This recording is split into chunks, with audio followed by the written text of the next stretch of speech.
ഇവിടെ V1:2, അതായത് ആദ്യത്തെ കോളത്തിൻ്റെ 4/3 പൈ R1⁵, രണ്ടാമത്തെ ഈസ്റ്റു 4/3 പൈ R2⁵. 4/3 പൈ രണ്ടിടത്തുനിന്നും കട്ടാക്കിയാൽ നമുക്ക് R1⁵ R2⁵ എന്ന് പറയുന്നത് 27:64. അതായത് 27 എന്നുള്ള 3³ 64 എന്നുള്ള 4³. അതായത് പവർ എല്ലായിടവും തുല്യമാണ്. നമുക്ക് R1:R2 എന്ന് പറയുന്നത് 3:4.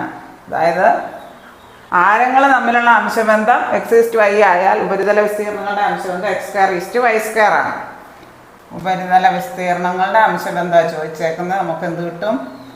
3² 4², അതായത് 9:16 കിട്ടും. ഓപ്ഷൻ സി ആണ്. R1⁵ R2⁵ എന്ന് പറഞ്ഞാൽ 3³ 4³ ആണ്. അപ്പോൾ R1:R2 എന്ന് പറയുന്നത് 3:4. ആരങ്ങളുടെ അംശബന്ധം x⁴y ആയാൽ ഉപരിതല വിസ്തീർണങ്ങളുടെ അംശബന്ധം x²y² ആണ്. ഷോർട്ട് കട്ടാണ്. 3² 4², അതായത് 9:16.